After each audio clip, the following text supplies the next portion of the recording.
important site.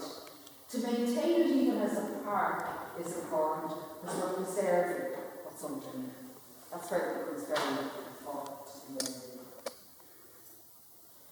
Now, I told you had a bit of a name problem. How about this one? Not content with mixing it up with Ballyfermot, someone had to go and mix it up with Farm and called it Ballyfermot. But when you read the description, it tells you it's near Chapelizod, so it's definitely not Farm. It's near Chapelizod, 3 miles from Dublin, and this is one of those files where the picture was changed. This is Gabriel Berringer. He is another person who toured all around the county of Dublin, and this is his file, his picture, the castle of Ballyfermot, and the file originally calls it Ballyfermot, which I think is quite funny. We've had Ballymount, and then we've Ballyfermot, so we take our pick of what name we want to apply to it, but it was changed in the file to Ballyfermot. He describes it as a 3-story, 15th century crenellated tower. That means it has all those ridges on the top, particular castle style. Large windows at the first floor level. This tells you that peace has arrived. We've got rid of the little slit-like windows which would be used for defence. Can you see the lovely big picture window? And imagine the view from it was stunning, because you get a view back towards the mountains and out towards the Liffey Valley as well. It would be absolutely gorgeous. So the big windows, as soon as peace landed, we went to the big old windows in the castle tower. And then we do get a note that in the 17th century there was a house at the complex, which explains the map I showed you earlier, and you can just see it peeping out from behind the castle itself. Somebody put on a massive extension. It would have been a real modern house in its day, and they probably used the castle there as a big sitting room, with a fantastic picture window. You can imagine where you would describe it today in that. But it would be absolutely stunning in the landscape. And to see that up on a hill with all countryside all around it. It's a lovely picture of it, even if we did get the name wrong originally. Just to look at what other people said, Wakeman, another one went through it, he gives us just more of a description of who was living there. So at the time, they would describe people by the number of fireplaces they had. That's what the hearths are. You were taxed according to your fireplace. Sounds like you had a green party operating at this time as well. And poor Ballyfermot was getting billed for 10 fireplaces, 10 hearths listed out. So that would have been a very significant building. Having 10 fireplaces was a real status symbol at the time. It's also a tax bill, but other ones, only 20 other houses existed in the whole area, very small population, and only 2 contained more than 1 hearth. I like to think only 2 were revealing that they had more than 1 fireplace. Probably very careful to make sure there wasn't too much smoke coming out of the chimneys at any time. Had a quick look at 2 of the censuses. 1821, 172 people had a Ballyfermot address, either upper or lower. And by 1821, just before the famine, 402 people were living in Ballyfermot. That jump in population is very typical at that particular time. The Irish population really mushed before the famine, and of course, we've never reached famine levels since. We're nearly there, but not quite. It's taken us a long time to recover from the events of 1845. But you can see there, 402. It's a big area. You wouldn't see 402 people at all. It's such a vast area. But it just shows you the population is beginning to grow in some manner or form. But the big, important building with a 10 fireplaces revealed was the castle. That was the one paying the big green tax on its fireplace at the time. Now, who lived there? Well, you want to see a couple of names. You've heard of the Barnwalls. The Barnwalls lived in Dublin Castle. So in the 14th century, Wolfram de Barneval, which is where we get Barnwall. If you have any fancy names in Dublin, you don't hang on to them. People angry for them. So de Barneval became Barnwall, and you're stuck with it. So we still have a lot of Barnwalls living around County Dublin. He had it as a stronghold against this crowd, the O'Byrnes and the O'Douls. They were not happy. They were living up in the Wicklow Mountains and regularly came down to try and reclaim the land that they felt they had been denied. So they were the real enemy from the point of view of the Normans. The Newcomen family, through marriage, get Ballyfermot Castle, and they are the ones then that turned into the more manor house. Remember we saw it in the picture a few minutes ago. Later on in the late 18th century, a man called William Prosser has it, and he's running it as a school. It's a big enough building to turn it into a school. And he was the headmaster of it. 1834, I found Captain Lampier and his wife Bridget, who was a cabinet from Golden Bridge. Any relation, Peter? No. Anyway, the Kavanaghs of Golden Bridge, she's one of them. Their grave actually is in Golden Bridge Cemetery. You can actually see the Kavanagh grave there. They had it as a family home. Later, there was a fire in it, so this might give you a clue as to the beginning of the demise of the castle itself. It was partly destroyed by fire. Remember we saw the house, Ballyfermot House, sort of across the lane from the castle. And that was what was called the tiled house. It would have looked quite like you'd see in, say, the Netherlands or around Belgium. A continental style house. So they describe it as a Dutch style with a tiled facade on it. So the Dutch village in Kildare would be like a mirror of that today. And it was all by the Verveer family. Now they were a Huguenot family and quite famous in weaving circles. So when the weaving industry in Dublin was at its height, the Verveer family were involved in it. One of their tapestries, for example, is in Patches Cathedral. So, you find that name popping up again. So this area, the whole area around the castle, key names in Irish history are popping up there. It was also used as a landmark, and another kind of find these ones. This is the Dublin Harriers, the County Dublin Harriers, and I have a cross-country run. Anyone try to do this today without going into a load of traffic. But he gives a great description where they had a rendezvous in Chapelizod right here, and they took off then up the hill, gives you the various people who were involved in it. They went over the bridge, up the hill, turning to the right, past the Ballyfermot Castle, your next landmark, and then they crossed the railway, I presume they went over the bridge, I don't think they were going to cross the marks, and over the lane towards home. About a half a mile, when they finished, the pacemaker gave the order of the race. So you can imagine it being used for cross-country runs and using the landmarks that you had. The only landmarks you had, the railway, the canal, the castle, Chapelizod itself, and the big hill house.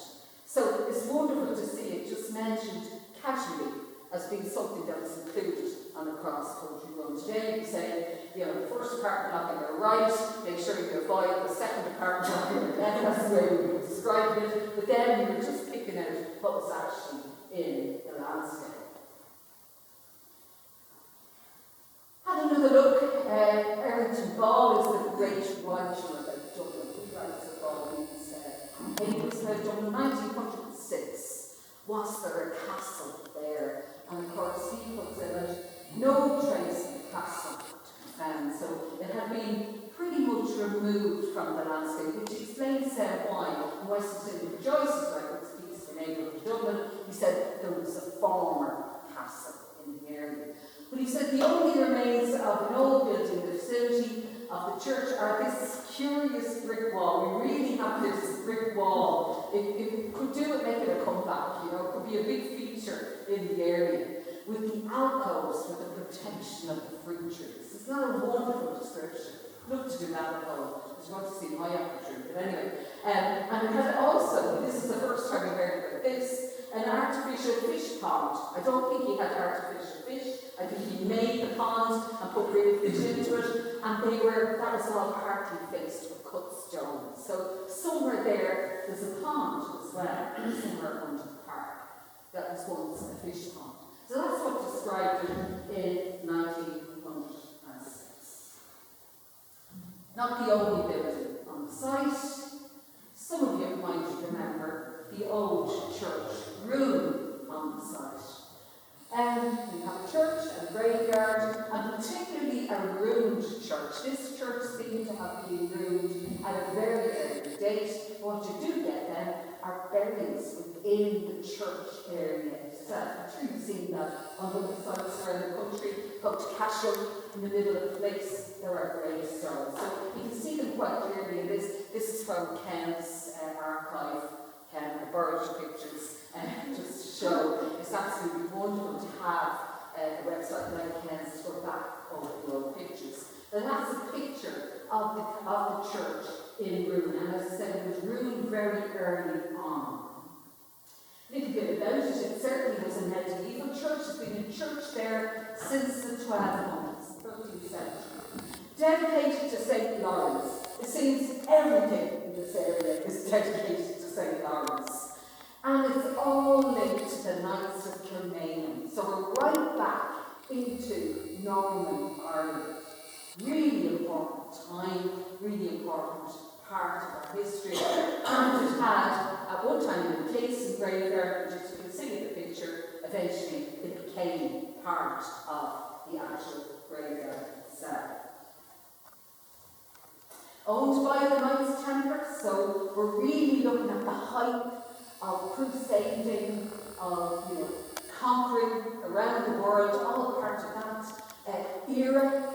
They were dissolved in the 1700s, so then it transfers to a man called John Allen.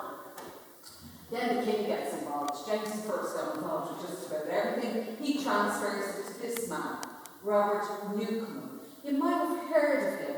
Newcomen Bank, for example, in the town, was very near Dublin Castle, one of the important banks in the city over the years. But he's granted it, and the description is not quite Shirley Fitzgerald now. It says the ruinous chapel called St. Laurence's Chapel near Ballyfermot. We weren't really doing a hard sell here, we're actually offering that. It's the next thing that was really important. It was the 84 acres of land that went with it, and the profits of the fair that was going to be held there every year. At one time, what we know as Kilmore Road was called Pound Road, because that's where the animals who were going to be sold at the fair would be impounded before being sold at the fair. Remember, Kilmore didn't have the bridge as we know today, over the canal, over the railway. It terminated. It didn't go any further. So it was a natural pound for animals, a natural place to control animals. Keep your horses, keep your cattle, keep your sheep. They were going to be sold at the fair. This guy wanted to make a few bob on the fair. He made sure it was a really profitable fair. So that was why the Pound Road was important. You find references to regal visitations to the castle, and of course, by the 1615, it's actually described as being in ruin. It wasn't as successful as the church at this site, or as other churches in the area. It seemed to have been ruined very, very early on. So it was an absolute wonder that we even got that gable wall to survive as far as it did into the 20th century. So it was there as Ballyfermot was being built up. The castle was long gone, but the gables of the church were still there. So too were the headstones. So we had this obvious church and graveyard in that area, certainly into the 20th century. There's a wonderful new website for anybody who has an interest in history. I highly recommend on a wet Sunday afternoon you go digging into the virtual treasure that we have. It's come out of the decade of commemorations. They have nearly restored 80% of what we lost when the four courts, the public records office went up during the Civil War. They found records, copies of those original records all over the world. So this is new information, new stuff that's come up, and I found a grant to a man called Henry Masterson in 1638. It's a little bit hard to read, but take my word for it. Up at the top there, it's all talk about giving him land in Ballyfermot, but he's also got a big list of places down in Wexford. So he's getting land all over the place. But at the very top there, it certainly mentions Ballyfermot getting This is new, only out, well worth the dig around the virtual repository. It's just unbelievable that they've actually found. Something I would have missed, only I was scrolling down while I was looking for this. And you go to the bottom of the page, at the bottom of the page, listed, believe it or not, under Kerry. That's why I only missed it, because I wasn't going to do the history of Kerry. But I found a reference to Chapelizod. Exactly where we are. We've also given lines here. So there's a lovely reference to it. You can see County Kerry, but underneath it says the lands in Dublin created in the manner of Chapelizod. So yeah, it's well worth digging into these things. It's not even spelled right, because it doesn't take a genius to work out. That's what we're talking about. Chapelizod. So on the same page as I'm getting the land in Ballyfermot and all those places in Wexford that I've never heard of, but he had a lot of land in Wexford. So it's wonderful when you go digging and you start finding these little nuggets, and we see if we make more sense of them on another occasion. Now, we know the park, called the Laurence today, but was called Ballyfermot Park.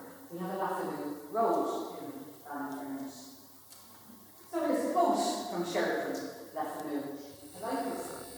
He wrote about the area he knew. He lived for a time in the Phoenix Park. He played here. He played at Ballyfermot. He travelled through the wild basically all around the area. But he remembered things. And what he saw, he wrote about it.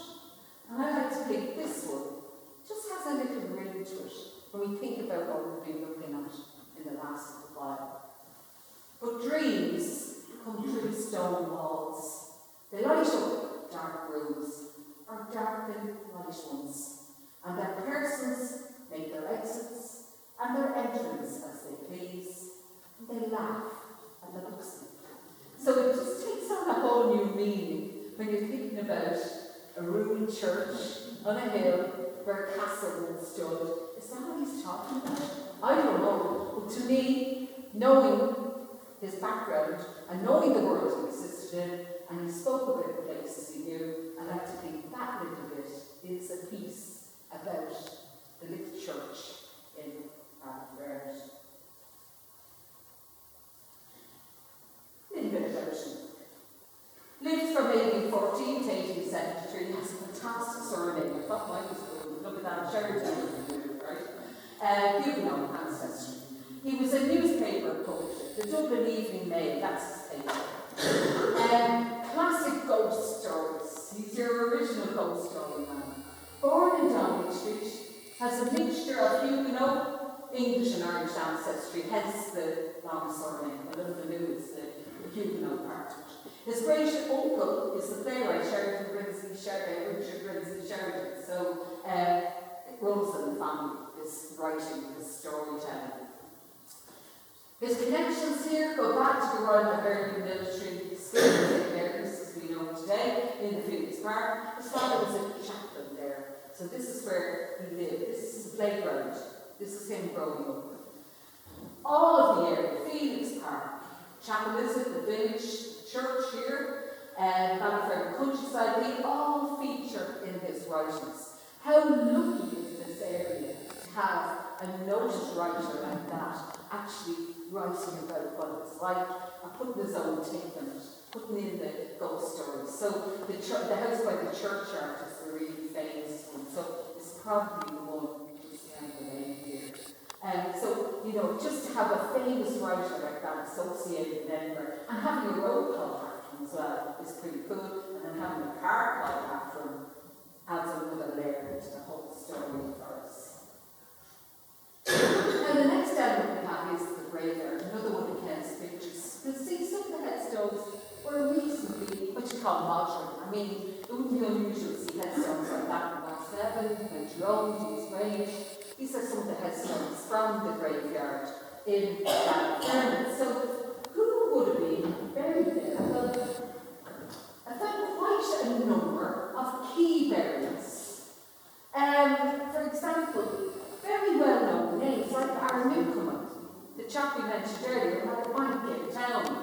They were the barons of Newcastle Lines. MPs for Kilbeggan and Westmeath, really well known in the military and the legal circles, the banking circles at the time. They were living in Ballyfermot Castle. They intermarried, so this is where it gets interesting, because they intermarried with the Farmwalls in Dublin, and they were also connected with the Chapelizod of Malahide, so Malahide Castle comes into the story. The St. Laurence's and Hope, that family were there relatively recently. The Fitzgeralds, Maynooth Castle, the Lord Edward Fitzgerald of that family. Then other families well known in County Meath, like the Nugents, the Hussies, the Tutes, the Neighbours, all big landowners in County Meath, all intermarried together, all in connection with Ballyfermot. One of the burials, go back to the 1600s, is that of Sir Robert Newcombe. So he is one of the burials we had. His wife was Elizabeth Barnwell of Dublin Castle. She was also buried there.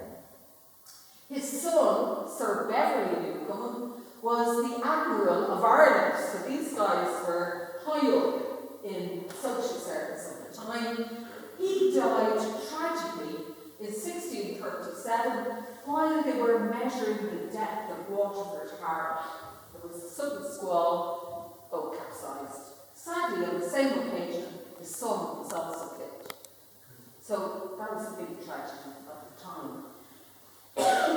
Excuse me. His widow is Margaret. She's one of the ushers at Donnybrook. I mean, they all intermarried. They all have connections all over. And she subsequently remarries, and look when she marries one of the Reveres. So they're all connected in one way or the other, and all those burials are in Ballyfermot. Key people in history. You could write a whole book on that one slide alone if you were to go into all the individual stories of key people who are buried in Ballyfermot. Dalton in 1838 tells us that the church contains no tombstones or anything else, so he wasn't terribly impressed when he was doing his tour of County Dublin, but he does mention the castle being there, and he does mention the graveyard. So we'll take what we can get. You get these random mentions by various writers. I suppose it depends on the day and